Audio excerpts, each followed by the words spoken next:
3 година. Українське радіо. Триває війна з Росією. Кожен з нас на своєму місці може зробити свій внесок у перемогу. Приєднуйся до громадянського спротиву. Заходь на сайт Центру національного спротиву спротив.mod.gov.ua. Ми перетворимо життя окупантів на пекло. Спротив.mod.gov.ua.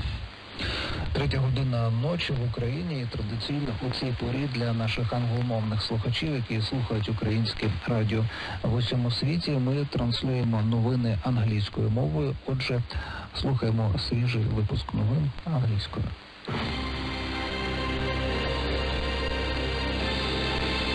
Ukraine security issue. On the 3rd of May, the 70th day of the Ukrainian people's heroic resistance to Russian invaders, they continued to eliminate the consequences of Tuesday's massive missile strikes on important infrastructure facilities across the country. Repair works were underway to resume rail traffic. For the first time since Russia's invasion in February, long-range missiles reached the westernmost Transcarpathian region.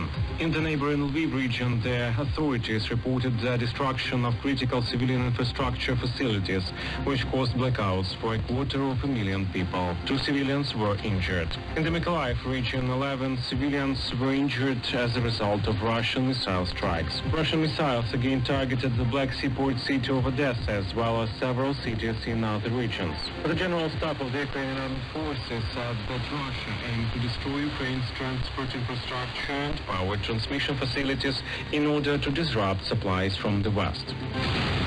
The State Border Service reports an increase in the number of air, artillery and mortar strikes on towns and villages in the areas of the Chernihiv and Sumy regions, bordering on Belarus and Russia, respectively. They open fire almost every day, said State Border Service spokesman Andriy Demchenko. The border guards at the border with Belarus are constantly on high alert. There are some Belarusian forces deployed along the border. They are hardly ready to attack, but we do not rule out the possibility of Russia using the emergency fire at a certain point. That is why we keep more border guards and equipment there. The same is about the Transnistria section of the Moldovan border, because we observe Russia's attempts to escalate the situation there, said State Border Service spokesman Andriy Demchenko. The epicenter of action is the Donbass, where Russian troops keep trying to take control of the entire Donetsk and Luhansk regions and secure a land bridge to the Crimean Peninsula, as the infantry repeatedly fails to advance anywhere along the front line. Russia increasingly uses its artillery and aircraft against Ukrainian army positions as well as residential areas. 34 air and artillery strikes on residential areas have been recorded in the Luhansk region over the past 24 hours. As a result, 2 civilians were killed and dozens of private houses, apartment buildings, hospitals, schools and stores were destroyed. Meanwhile, in the occupied areas of the region, the Russian invaders continue to take away grain in huge amounts. They have already robbed the local population of 3 years' reserve of grain, and constant shelling prevents farmers from sowing new crops. Russian troops continue to bomb, shell and storm the Azovstal steel plant, the last stronghold of the defenders of Mariupol, and the last hundreds of civilians who have been hiding in the plant basements for almost 10 weeks. More than 100 civilians have been evacuated from Mariupol through UN and Red Cross assistance over the past several days. But the evacuation process is hampered and often blocked by Russian soldiers. The few lucky evacuees said that it's strange for them not to hear explosions anymore and that they only survived in the basements thanks to the Ukrainian military, who shared them rations, water and medicines with them.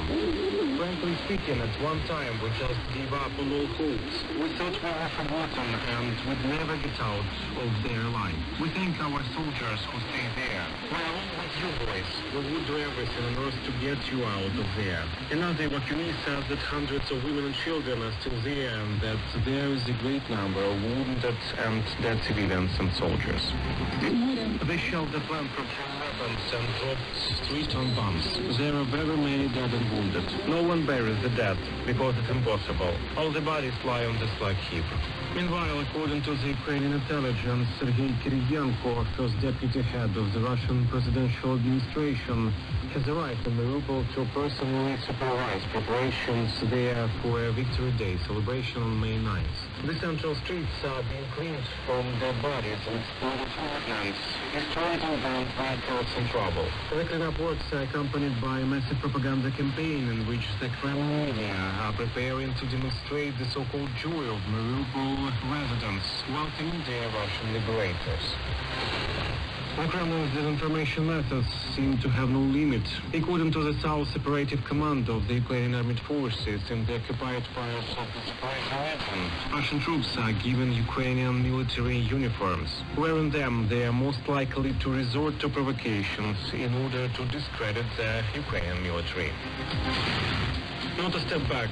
The war with Russia is now at a new stage. The Ukrainian military have managed to stop the occupiers' advance. President Volodymyr Zelensky said, addressing the Wall Street CEO Council Summit. He said that Ukraine would seek compromise solutions through dialogue wherever it's possible, but would not agree to freeze the conflict with Russia. Ukraine has already been in a situation when the world tried to appease our enemy in the Donbass through the Minsk agreements, but only fanned Russia's imperial ambitions instead. The Kremlin withdrew from the agreements and launched a full-scale invasion of Ukraine. No diplomacy will work until the war is over. Russia's missile terrorism can only be stopped by severe sanctions and by supplies of heavy weapons that can help Ukraine defeat the aggressor country, stressed President Zelensky.